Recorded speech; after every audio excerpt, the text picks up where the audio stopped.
The final episode of It, Welcome to Derry, was bittersweet in the best way. Rich is a true knight and one of the most MVP of the episode.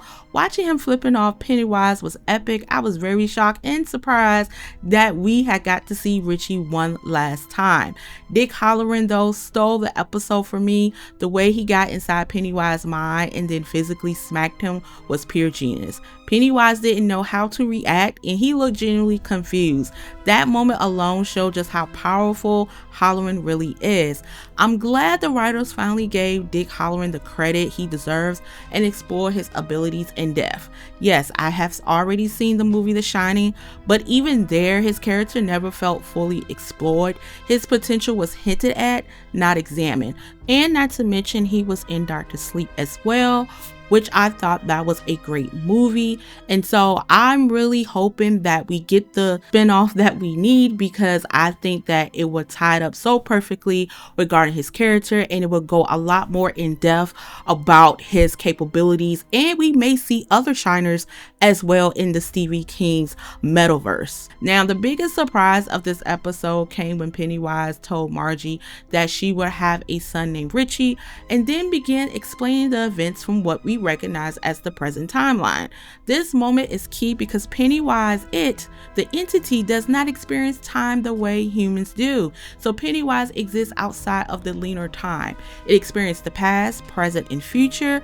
That doesn't mean it time travels or alter events. Its powers are shape-shifting, reality warping, not time manipulation, feeding on fear, telepathy and mind control, illusion and dream manipulation. Pennywise cannot change the events. It can only influence the people within the boundaries of what already exists. Hint, the black spot. Miss Cush was influenced by Pennywise because she thought that was her father, Bob Gray, so she did some brutal things to get his attention. Welcome to Derry reveals something critical. Pennywise's story is being told in reverse. His hunt begins at the point of his death and moves backward across 27-year cycles. Across generations, Pennywise attempts to ensure that the condition leading to his death never occur. That doesn't mean he rewriting history. It means he is reinforcing, nudging fear, trauma, and violence, so the same outcome keeps looping. This makes the series far more important than a standard prequel. It reframes the films and gives the narrative weight to future seasons that will move further into the past. Now, Jayon Fuchs confirmed this approach in an interview with Variety.com, explaining that when Pennywise reveals Richie Tulsa missing poster from chapter 1 and admits that the time is jumbled, is established a new mystery. That mystery raises the stakes because if Pennywise has a unique relationship with time perception, then the usual restrictions of prequel may not apply. Now, Andy Muschietti echoed this, stating that the original pitch to Stephen King was to tell the story backwards, directly tied to Pennywise's non-linear experience of time, a concept intentionally hinted at in the finale. This strongly supports the idea that Pennywise may be more dangerous than we previously understood, not because it's stronger, but because it sees the broad all at once. A lot of viewers was asking, why didn't Margie warn her son Richie about Pennywise? The answer already exists in its lore. So take Mike Hanlon, for example, from the 1990 miniseries. Mike is the only member of the Loser Club who stays in Derry. He becomes obsessed with the town history and dedicates his life to document it so he won't forget. But even Mike begins to lose his memories when he stopped actively researching Derry. That's the rule of Derry. If you don't fight the forgetting, it takes you.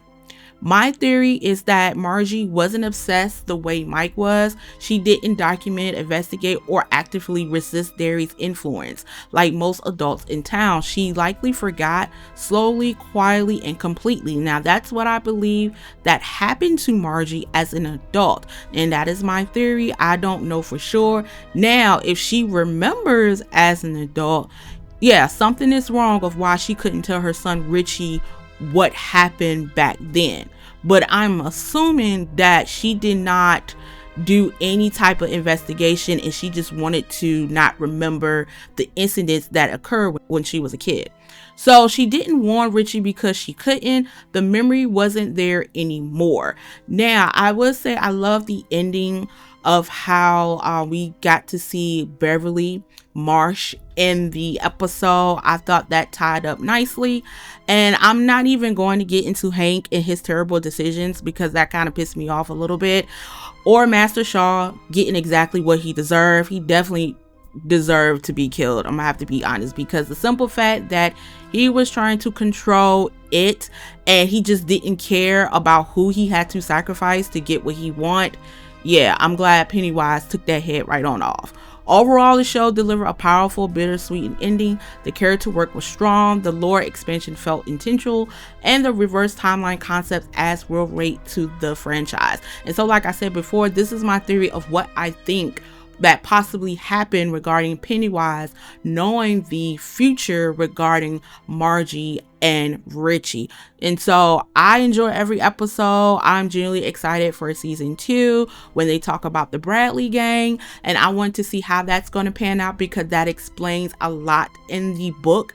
It's not in the movies of chapter 1 and chapter 2. It explained a little bit of it, but it doesn't go in depth, and same thing with the 1990 TV miniseries. Thank you so much for watching my channel. Make sure you like and subscribe, and until then, see you later.